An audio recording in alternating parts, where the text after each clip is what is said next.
Welcome aboard. I'm Mendel, and this is Water Bodies, a podcast from the Friends of False Creek. Every day, nearly 250,000 people see False Creek, crossing over it by bridge or walking and biking around its seawall. It's a place of immense cultural value, an icon of Vancouver, the city at the water's edge. And yet, as the site of former heavy industry, it's been recognized as needing significant rehabilitation for nearly a century. As beautiful as False Creek is today, we know it could be so much more tomorrow. Here on this podcast, we're platforming discussions on how we can uplift it for public health, reconciliation, environmental restoration, and climate adaptation. If you call yourself a neighbor to these waters, we hope you'll get involved. And to be able to do this work, we need to make sure we're keeping ourselves healthy. Today's anchor, Matt Brown, is speaking with Dr. Melissa Lem and Fin Donnelly on how False Creek can be a place of literal healing, and why making these waters safely swimmable is one of our core goals. Dr. Melissa Lem is a family physician, president of the Canadian Association of Physicians for the Environment, and director of PaRx, Canada's national nature prescription program, powered by the BC Parks Foundation. She's recognized internationally as a leader at the intersection of natural spaces and human well-being. Fin Donnelly is a dedicated advocate for waterways, as a former MLA, Member of Parliament, and Coquitlam City Councillor, as an athlete having twice swum the entire length of the Fraser River, all 1,400 kilometers of it, as a founder of the Rivershed Society of BC, and now as the Fraser Riverkeeper for Swim Drink Fish Canada. We're diving into the importance of blue spaces for community health, because, after all, we're all water bodies. Let's take the plunge.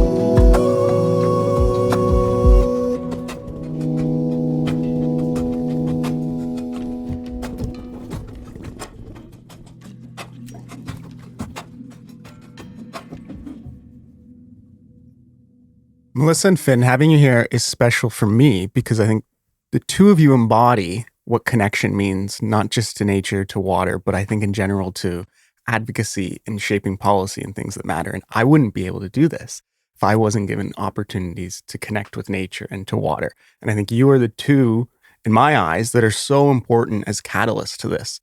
So it makes me want to ask you, what is the water body that catalyst for you that brought you to do such incredible work? Well, I grew up in Toronto, in Ontario, in the suburbs, and never really escaped the city until my family started taking us camping in Bruce Peninsula National Park.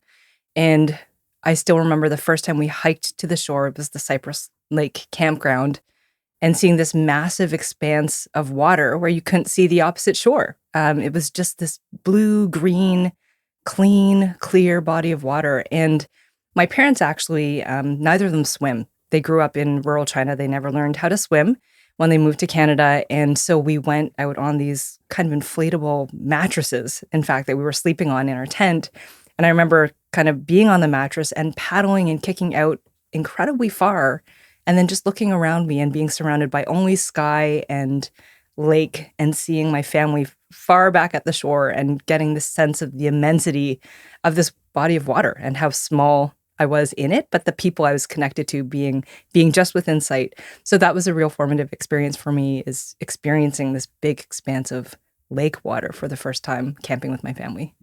And for me, I grew up in British Columbia, so I was around water all the time. I was very comfortable, whether it was freshwater, ocean, you name it. It was, I was exploring beaches and all the time. And in the 90s, I did a number of swims, including twice swimming the length of the Fraser River. And so after my second Fraser River swim, I went back to a place mid-Fraser, so in the Fraser Canyon, around south of Williams Lake.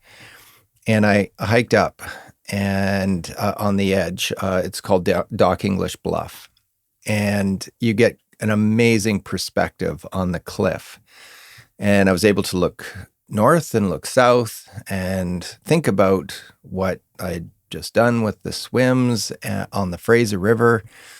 And I really had this epiphany that I wanted to spend the rest of my life trying to help, protect, restore in some cases, steward this river in the best way that I knew how, and worked with the network of people that I have developed over the years. And it was just a realization that I knew that my adult life was going to be spent working on this. I came out of university and I was thinking, I want to change the world, and then thought, whoa, the world's a pretty big place. And thought, well, let's focus on Canada. And then realized Canada's pretty huge. And then thought, okay, how about British Columbia? And then thought, even BC is big. It's full of biodiversity, amazing ecosystems and water bodies. What about the Fraser watershed? And that's where I've really landed. I still think it's huge. It's 21 million hectares. It's as big as some small European countries. So it is amazing. And, to have that epiphany, I think it really has clarified my life purpose. Finn, just listening to you wants me to jump in and explain how those early formative experiences as a kid in nature really shaped the work that I do. I grew up in the suburbs, like I mentioned, was sometimes bullied, subjected to racism because it was a majority white neighborhood. And nature spaces, blue spaces, green spaces were my safe space where I could go to restore and relax and feel like I belonged after having experiences like that.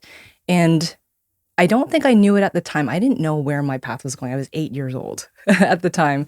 But I know that those early connections to nature have inspired my work now, wanting to make sure that every child has a place where they belong, whether it's in a forest, whether it's by a lake or by the ocean. These spaces, we know research tells us, are so powerful for reducing our stress and cultivating a sense of social connection. And so I think those lessons I took from as a child, early on, feeling that intuitive sense that nature was where I belonged, is something I've really wanted to build into my work as a doctor, to make sure that communities are healthy and kids and adults are healthy too. Such a great message. So important. So important. And that's really interesting, Melissa, when you say that, because it is this safe space and it's this huge social network for us to create. But you speak really eloquently about it being the fourth pillar in healthcare too. So can you speak more to how that impacts us too from a healthcare standpoint?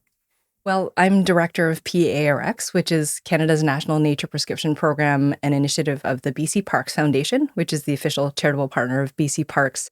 And we call nature time the fourth pillar of health, just as important as healthy diet, sleep, and exercise at maintaining a healthy lifestyle, because of this massive body of research behind this idea that spending time in nature is one of the best things that we can do for our health. There's a lot of research around forests, green space, and health, and also a lot of research around blue space and how good it is for our health. There was a study that was published in 2013 by the University of Sussex of around 20,000 people, and they measured their happiness level when they were in different locations. And it was when they were by blue space that they were the happiest. And there are a number of mechanisms for this around blue space, why it makes us healthier. So one is it promotes physical activity. We know people who live in proximity to healthy, high-quality blue spaces are more active. Another one is that social connection. Another one is the actual reduction in stress and cortisol, our primary stress hormone, that happens when we spend time in natural environments.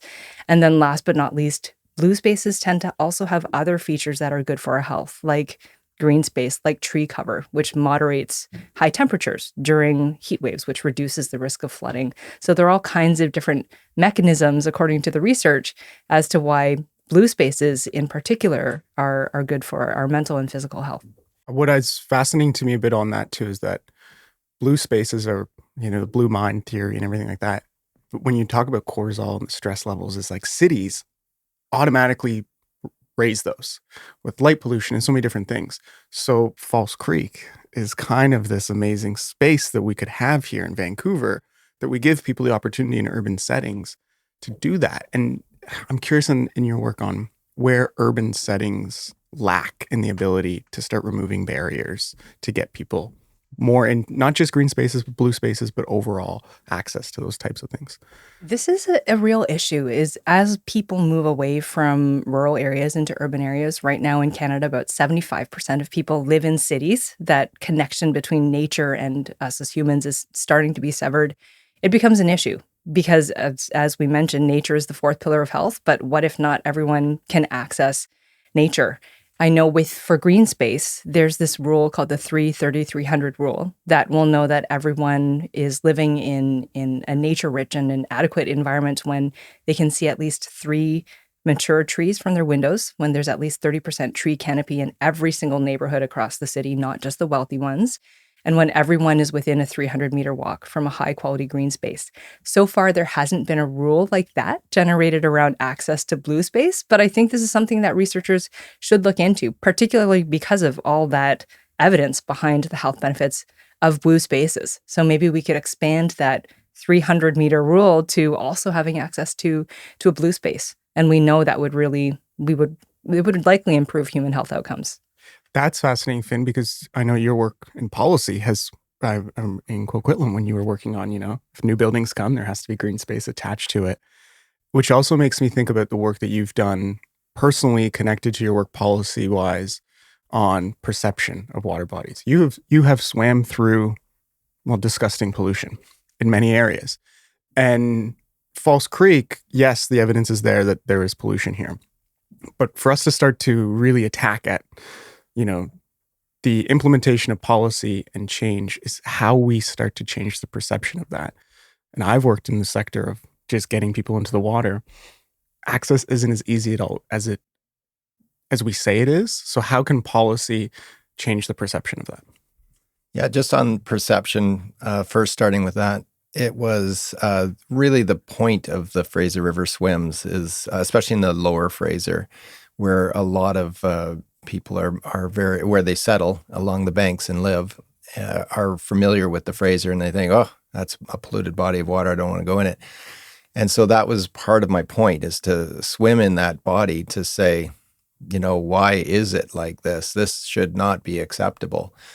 And really to say we're all part of the problem, but we can all be part of the solution. So at any level, at every level of government or, community engagement, we should engage. And so public policy definitely can assist and facilitate making those changes. And often the community can speak out as well and encourage or force those changes.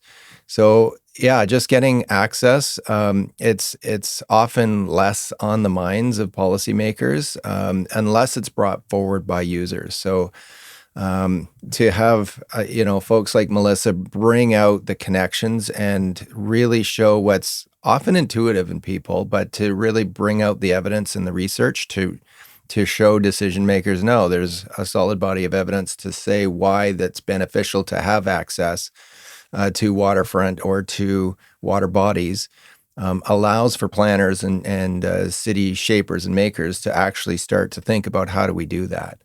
And so I often just ask those questions of our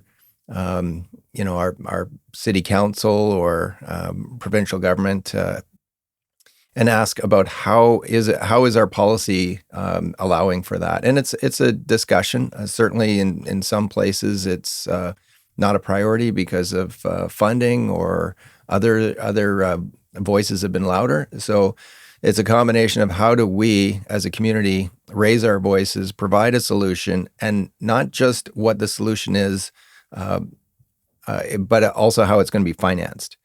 So that for me is very critical. It's becoming extremely difficult now to get solutions in place without thinking about the financing. And so now I call it the silver platter approach for Indigenous government or other government, non-Indigenous government.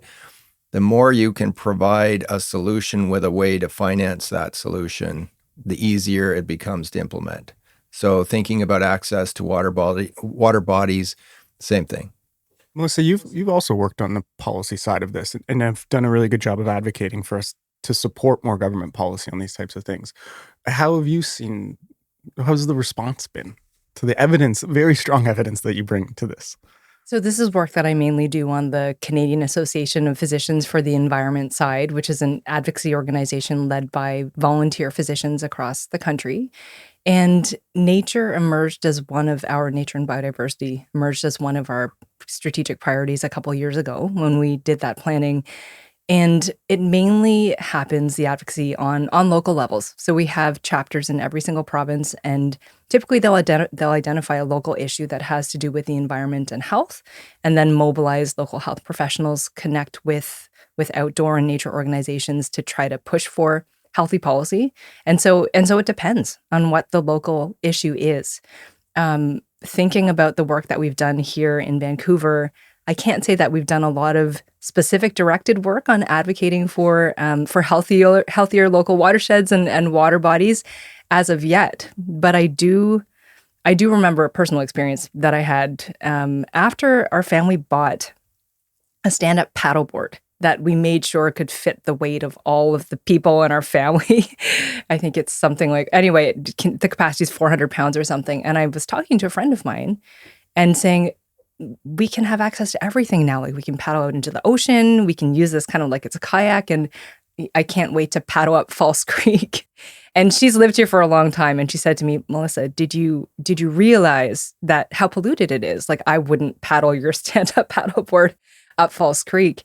And it really hit home to me that even though we have these spaces that look clean, that look blue and wonderful to traverse, we actually shouldn't, as humans, get in such close contact to them because they're polluted. So what you're saying about people thinking the Fraser River is polluted, I wasn't aware how polluted False Creek was. So I think working on restoring these blue spaces is really important, because there's this triple planetary crisis that we have of climate change, of pollution, and of biodiversity loss. And restoring a body of water like False Creek that will have so many benefits to local people and their health when it is a healthy place to possibly even swim in, to paddleboard in, is going to have huge knock-on effects for many different sectors, whether it's the environment, whether it's healthcare, urban planning. There can only be positives.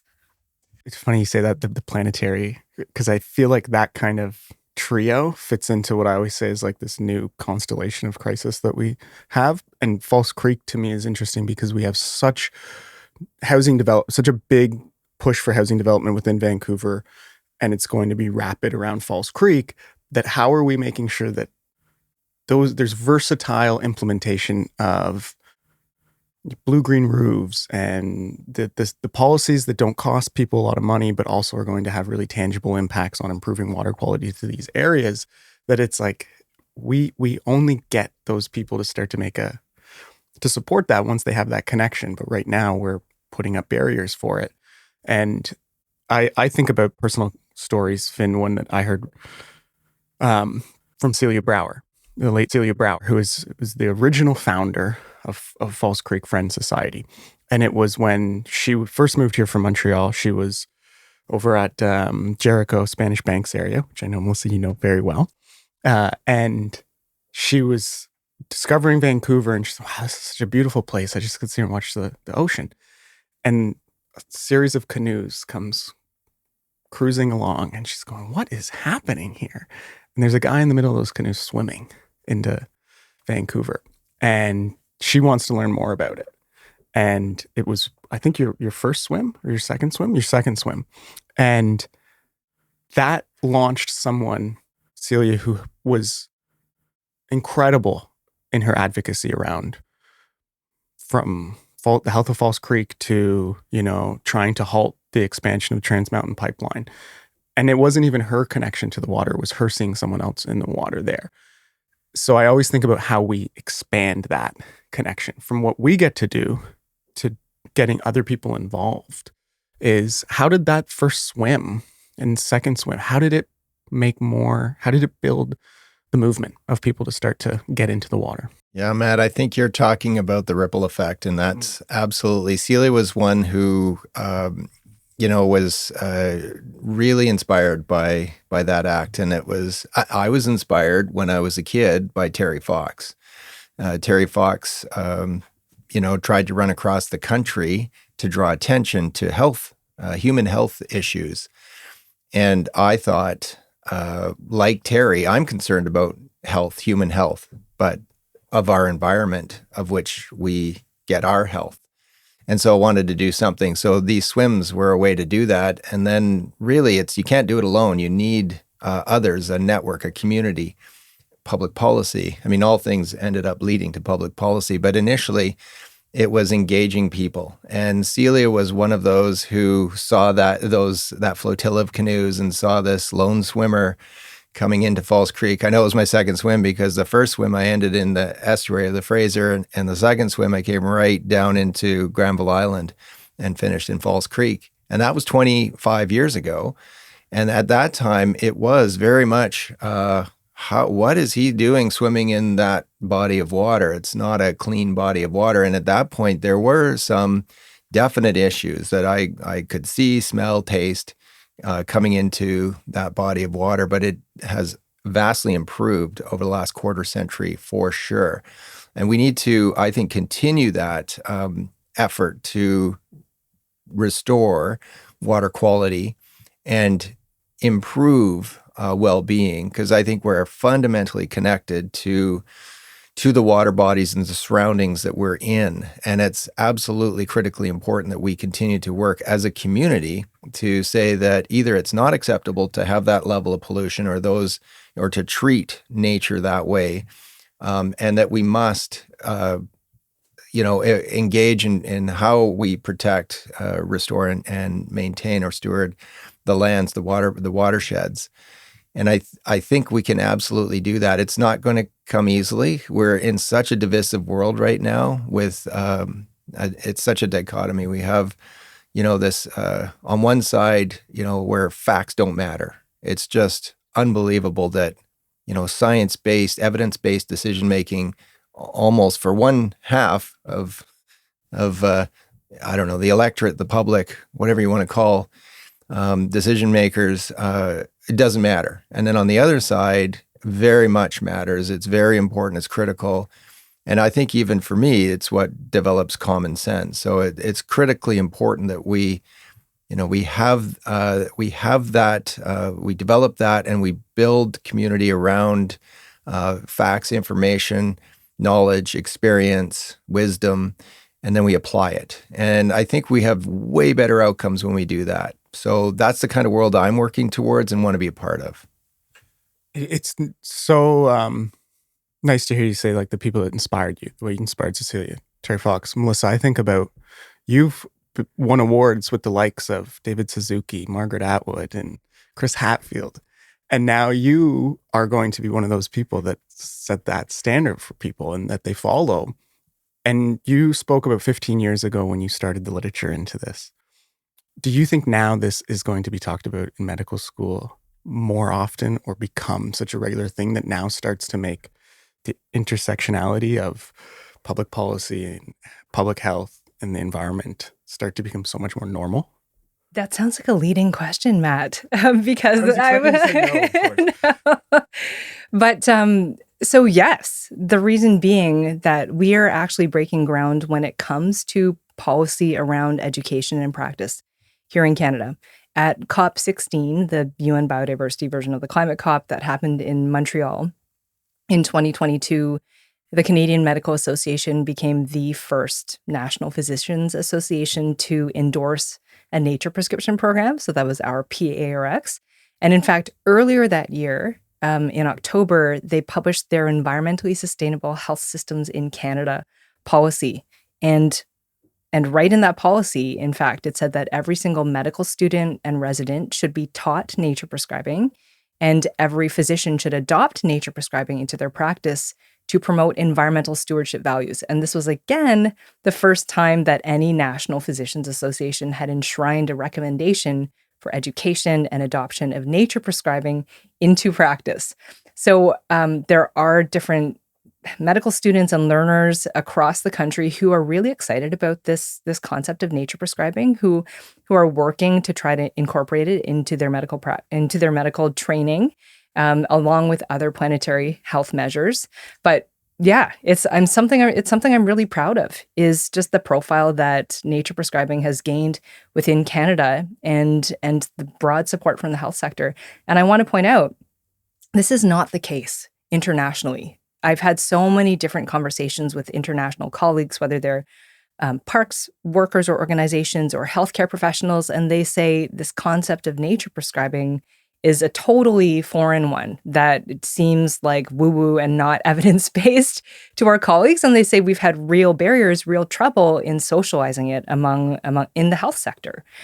And so I think what we're doing here in Canada is really, really special, and it's groundbreaking. And I see a lot of potential for us as a health sector to socialize this idea that being able to spend time in and near healthy environments, whether they're green spaces or blue spaces, is essential for our health. That leads me to my next question that is for both of you, which is your example of that when I've heard you talk about that recognition, and I'm glad you're proud of that, because you should be, with the World Health Organization, is that this was, you often hear this in climate justice and climate policy of like, act locally, think globally.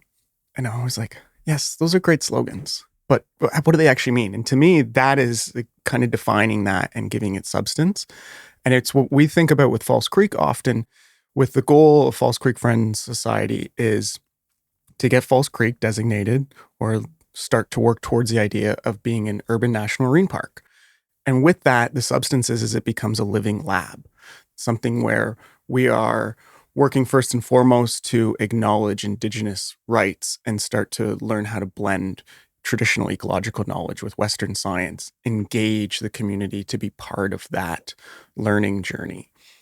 So how can a living lab, not just in False Creek, but I think specifically to like urban watersheds and urban parks, become these, little think tanks for us to grow these ideas here in British Columbia, like you've done, to then start to impact the rest of the world? Loaded question. I'm going to actually pass the question on to Finn here. Well, yeah, happy to start off that. Matt, I think you mentioned the slogan, thinking global, acting local, and I grew up with that. I really, it made sense to me. I mean, I wanted to know, I was curious about the world around, wanted to know, what was happening. And it's also important to know what's the context to your actions locally. So for me, that definitely is absolutely critical. Is how are things here in our local jurisdiction or area, and how does that relate to the global situation? And and Melissa mentioned about the big global systems, climate change and biodiversity loss. That we're facing a nature deficit with people living in urban settings, et cetera. So those are that's the context. And so how do we, in such a densified area like False Creek, actually, make a pathway forward?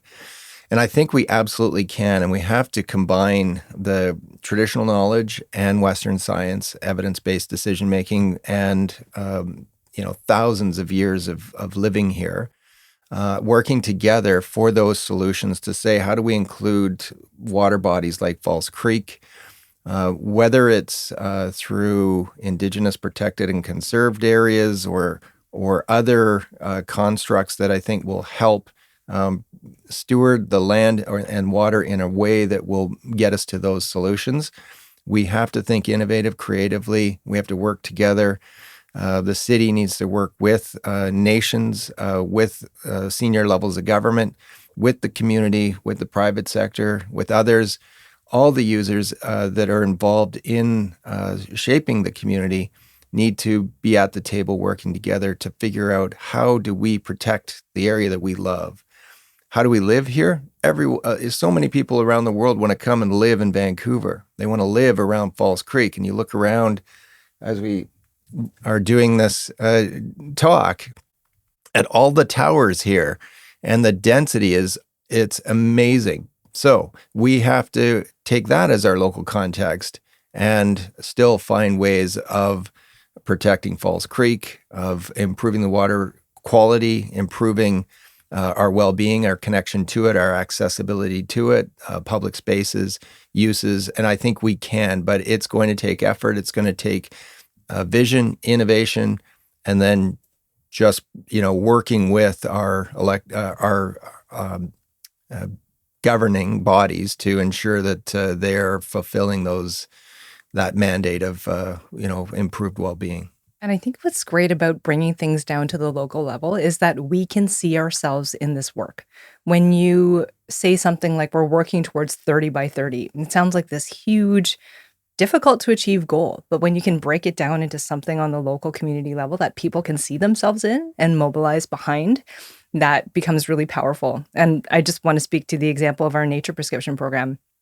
We launched province by province. We started within British Columbia first in November of 2020.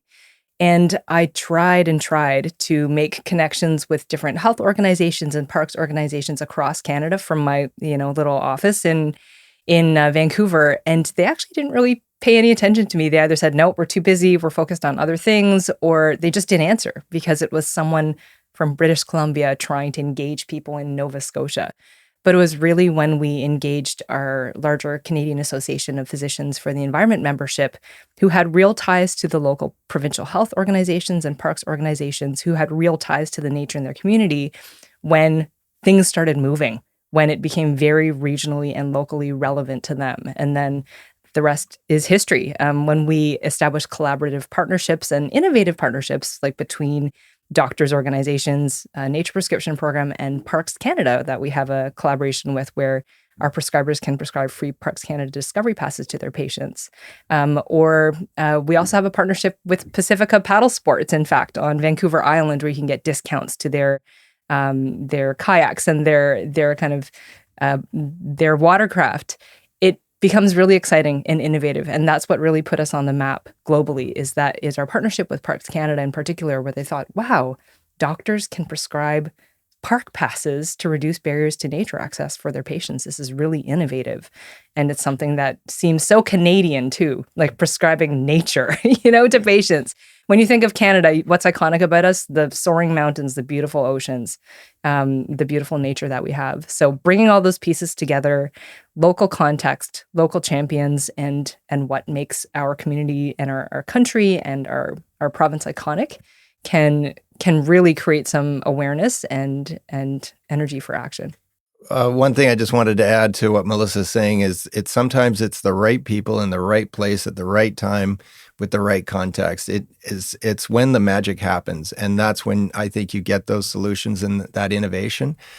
It's not easy. Sometimes it doesn't work. It's just those right connections. And when it does, and you have the right time and the right place, and you're talking about the right thing, you can move mountains. It's amazing. So that's what we're looking for, I think, in Falls Creek.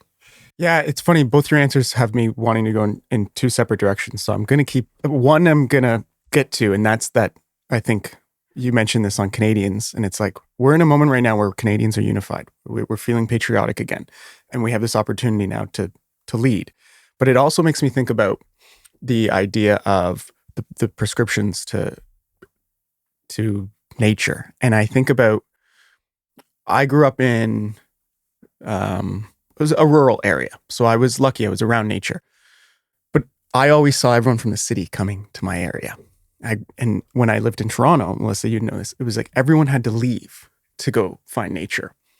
But yet, you were a part of a documentary that my former partner Megan made in 2020. And in that, she pointed out that over 80% of Canadians live in urban areas. But yet we're telling them to go to rural areas, and why urban areas need to become these spaces where people just get to go in their backyard. Both of you today came by transit. You didn't need a car to get here. I don't think either of you own a car. So those are examples of baked in climate initiatives and actions that we don't have to preach, we can live. And one of the barriers to urban areas, though, is the plethora of pollution and how we start to change that. And I'm curious on your work on is evidence-based, policy-based. How we start to get past that, I guess, is the thought of like how urban areas are a place where you stay instead of leave to get to nature. I think, Matt, aiming for that 330-300 rule is a really good benchmark. And in fact, the District of Saanich on Vancouver Island has adopted that rule as a benchmark for their greening goals. I think it's really important to bring nature to where people are. So, as you said, they don't feel the need to flee the city, where they can look out their window, where they can walk 300 meters, walk 5 minutes and get to a high quality green space. And it's also important for accessibility reasons, because not everyone has a vehicle. Not everyone can walk. There are people who need to roll to green spaces if they want to get there. So having them very accessible, having sidewalks or having accessible transit to be able to get people there is really important for overall community well-being. And I'm the new Fraser River Keeper, part of this organization called Swim, Drink, Fish, which is really about accessibility to water bodies, about clean drinking water and bringing fish back. So I'm thinking about that accessibility to water. If we value something, we will shape those communities that we live in to demand that access to water. Right now, it's very difficult. Outside of Vancouver, I think Vancouver has some very good public access, but in many other places, it's very difficult to find public access. And when it is, it's not always clean. So I think we need to, when we're looking at shaping communities, encourage that we have good, safe, clean spaces to enjoy. And I think the more people that do, the better results we're going to get for healthy environments. So, having a swimming pier or a dock where people can access the water is going to lead to better water quality, because those swimmers are not going to be swimming in stuff they don't want to swim in. And that's going to become, I think, intuitive for planners and city shapers to realize, and even developers and people that are shaping communities to say, yeah, that's the kind of community we want to build and be a part of. But the other thing about cities is there's so many competing priorities. So you, again, have to be innovative and creative with your solutions about how they're going to be. Docks are not cheap. They need financing. They need maintenance. So we need to think about, how is this going to be paid for and maintained? But I really believe that with innovative thinking and solutions, we can really come up with good outcomes. It is a good point that you make that way. I worked with a group on Vancouver Island, Power to Be, and they're all about like nature is for everybody is their mission statement, and they always said accessible water is clean water, and I thought that really resonated with me. Melissa, I've recently moved to Squamish, and I've been there for about 5 months, and when I come back to the city, I feel overwhelmed when I get here sometimes. And Squamish is it's a privilege of nature, is what I feel like. You have said nature is a source of fascination in a soft way. Can you explain that more? It's a wonderful sentence. Sure. It comes from these psychological theories behind why nature is so good for our brains. And there are a few of them, but there are two major theories. One of them is attention restoration theory. And it says that these busy urban environments, like the one you leave Squamish for and when you arrive in Vancouver, they tax our powers of conscious attention, of which we only have a finite amount, and increase fatigue, irritability, impair our ability to focus. But spending time in nature is a source of soft fascination. It's interesting, but it doesn't require that directed attention that cities do to move around obstacles like traffic, noises, lights. And it's restorative, so it reduces that fatigue and irritability and makes us into more pro-social humans too. When we're less stressed, we treat other people better. Surprise, surprise.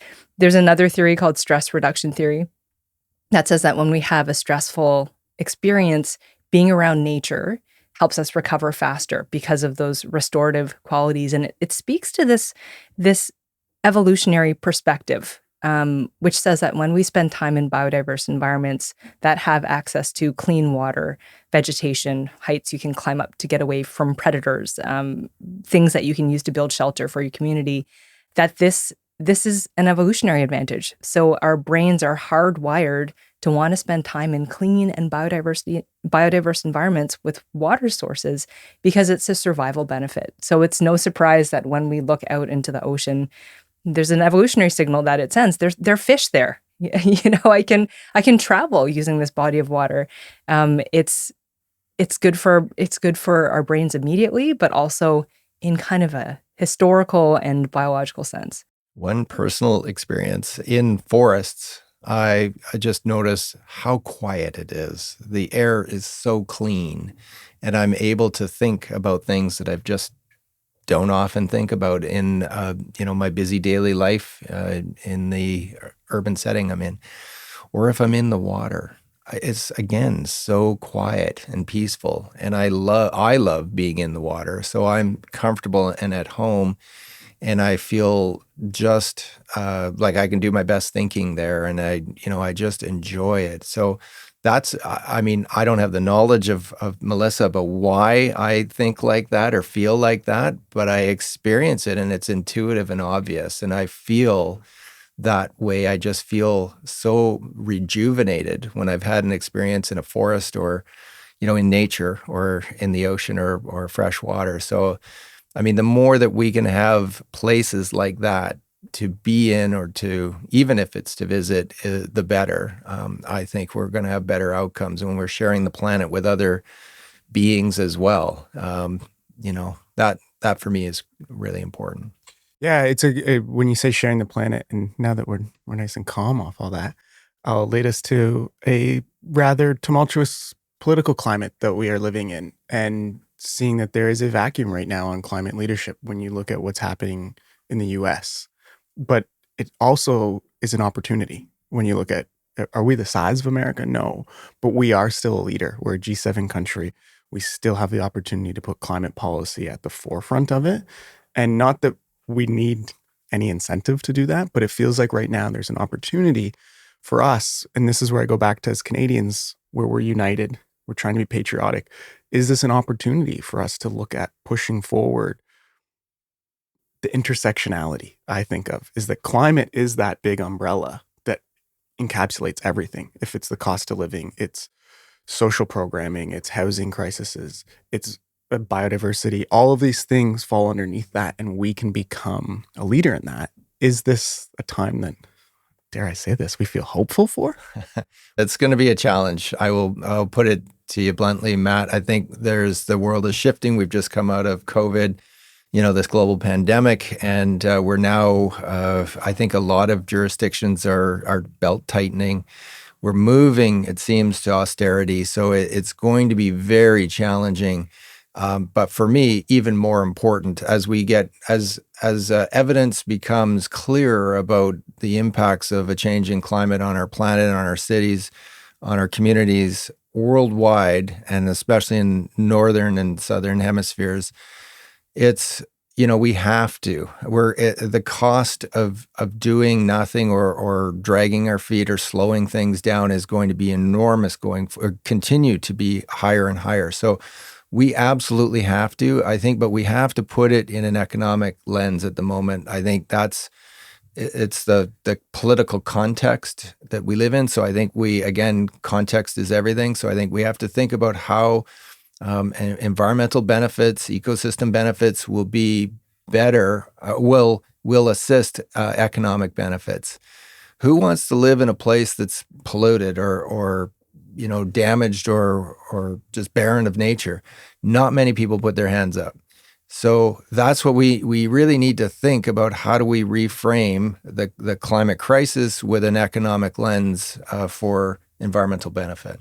And I think now is a real time for us to define who we are as Canadians as compared to the US. There are all kinds of executive orders, legislation being passed that's stripping the planet, stripping lands and waters of their rights to exist. One of the most recent ones being removal of all barriers for logging, within the US. I think it's a time for us to define ourselves as Canadians as a country that doesn't do that, as a country that values our nature. And a way that I think nature prescriptions can help with this, and also bringing nature closer to people where they live in cities, is that there's research showing that when people are more connected to nature across the lifespan, that they're more likely to protect it. And it makes a lot of intuitive sense that you protect what you love. And I also love the fact that this intuitive sense we have, that we feel better and healthier when we spend time in nature, is backed up by science. It's great that that's the case, because those two don't always happen at the same time.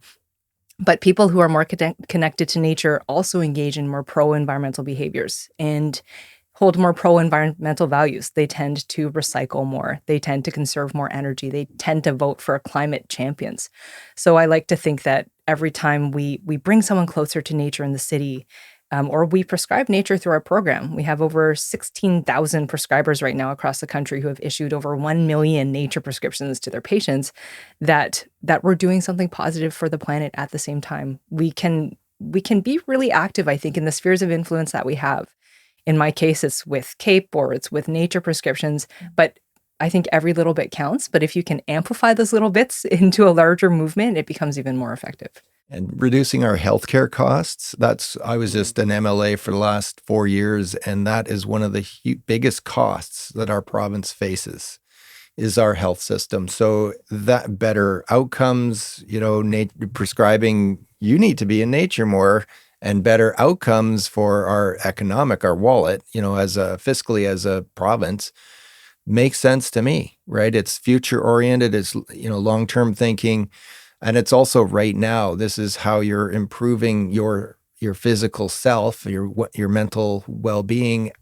So we just frame that in the form of this is better for you, it's better for us, and it's better for the province as an economic being. So that's the kind of, I think, framing we need to do more in a challenging situation where you have what the U.S. is doing, tearing down public policy right now and tearing down institutions that have taken decades to build up and are providing benefits and long-term benefits and health benefits and good outcomes. It's uniting the rest of the world around, I think, Canadians especially, saying we don't want that. And so, we're going to have to think about how do we do things differently in the face of what's coming, which is, it's overwhelming. Yeah, it is. It's overwhelming, and I think it's really interesting the way you put it, because I've always been so annoyed when people say it's the environment or the economy, and it's like, no, get rid of that middle piece. Those are connected.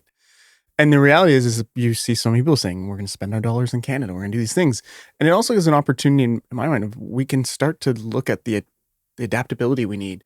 And that if people are going to start spending money in Canada, it means they're going to be going on vacation to green spaces, to these areas where we can boost ecotourism in communities that traditionally maybe have been reliant on extraction and other types of development, that now we have that opportunity to actually put at the forefront different, healthier economic options for us to prosper, not in an isolationist way, but in a domestic way that gives us opportunities and gives back to communities. So it's not just environment, but it's communities that have traditionally been impacted negatively by economic opportunity now are actually going to benefit more, to lower healthcare costs. And Melissa, you've worked in the North, you know how hard it can be in some of those communities on their health in some of those areas. So replacing those industries with a little more holistic approaches that have versatile benefits to it seems like it's something that we could be on the precipice of.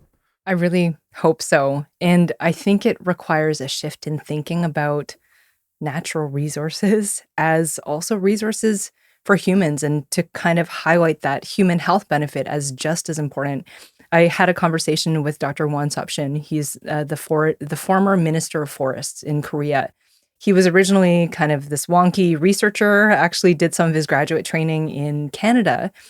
And he started publicizing and advocating around his research that forests weren't only valuable for timber, they were also valuable for human health benefits, and kind of communicating all that research in the media to decision makers. They eventually invited him, based on that advocacy work, to become Minister of Forests. And he ended up helping pass this Forest Welfare Act that actually made it a right for everyone in Korea to have access to nature for their health and their welfare.